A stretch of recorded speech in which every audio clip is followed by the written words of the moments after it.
ঘন সবুজ অরণ্যের নাম ছিল চন্দ্রবন।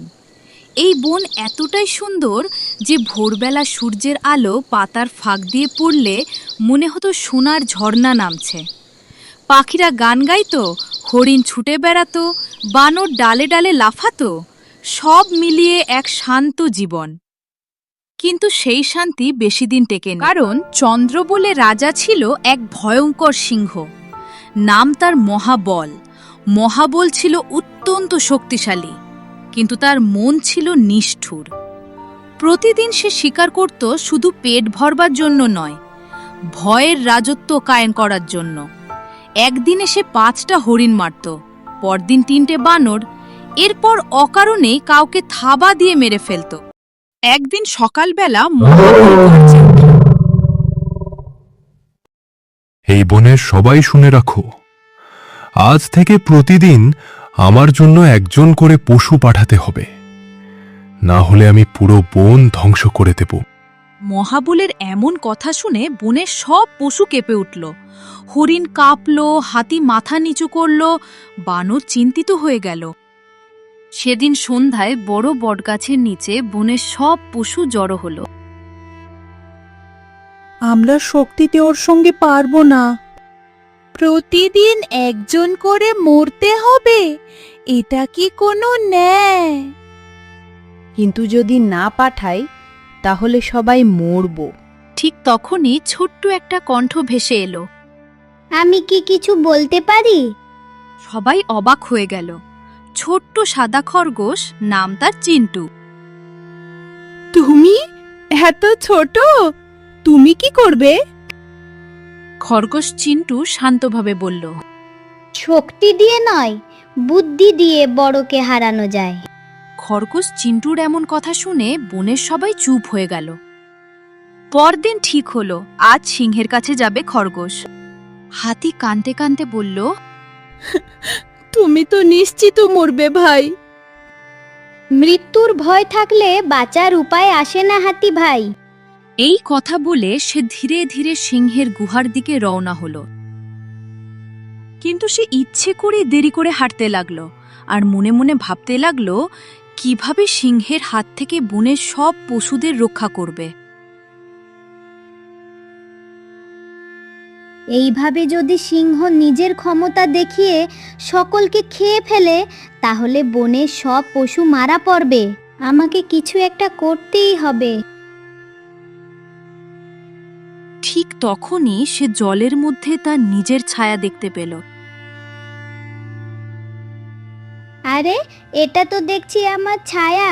আজকে আমি ওই বদমাই সিংহকে উচিত শিক্ষা দেব। এদিকে গুহায় বসে সিংহ গর্জে উঠল।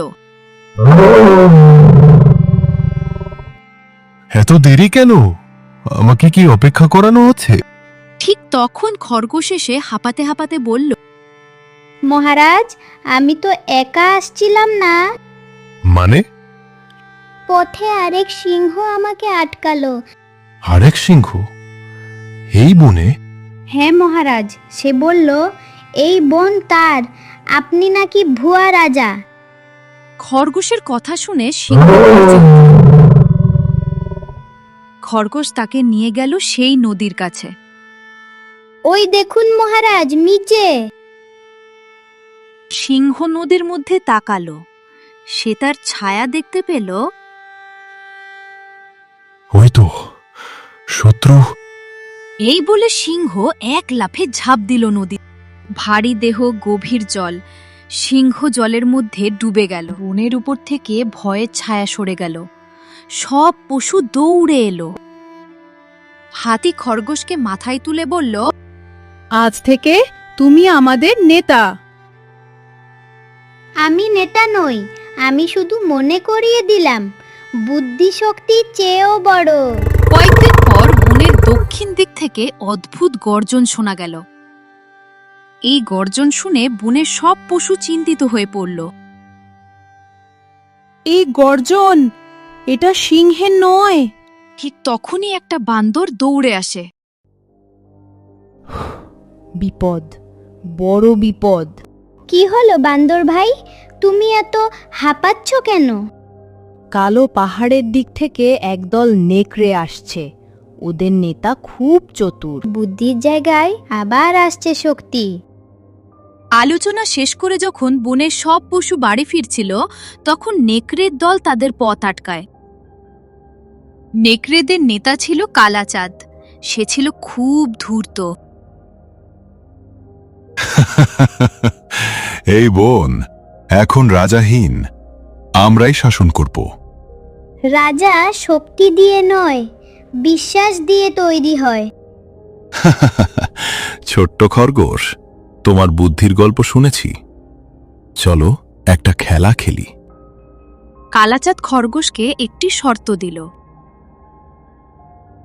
তুমি যদি আমার 3টি প্রশ্নের উত্তর দিতে পারো তাহলে আমরা চলে যাব, আর যদি না পারো তাহলে এই বন আমাদের। নেকড়ের এমন কথা শুনে বনের সব পশু আতঙ্কিত হয়ে উঠল। প্রথম প্রশ্ন, কোন জিনিস যত বেশি ভাগ করা যায় তত বাড়ে? এই প্রশ্নের উত্তর হবে ভালোবাসা। ভালোবাসা যত বেশি ভাগ করা যায় তত বাড়ে। দ্বিতীয় প্রশ্ন, কোন জিনিস চোখে দেখা যায় না কিন্তু ভাঙতে পারে পাহাড়? এটা তো খুবই সহজ, এটা হবে ভয়। তৃতীয় প্রশ্ন, বলো তো সবচেয়ে শক্তিশালী কে? যে নিজের শক্তিকে নিয়ন্ত্রণ করতে পারে সেই সবচেয়ে শক্তিশালী। কালাচাঁদ দীর্ঘক্ষণ চুপ করে রইল। তারপর মাথা নিচু করে বলল, এই বন তোমাদের, আমরা চলে যাব। খরগোশের কাছে পরাজিত হয়ে নেকড়েরা সেখান থেকে চলে গেল। খরগোশ আবারও একবার তার বুদ্ধির দ্বারা সমগ্র বনকে রক্ষা করল। আর সে প্রমাণ করে দিল যে ছোট হলেও যদি বুদ্ধি বড় হয় তবে সিংহ ও হার মানে। বন্ধুরা, ভিডিওটি ভালো লাগলে চ্যানেলটি অবশ্যই সাবস্ক্রাইব করবেন।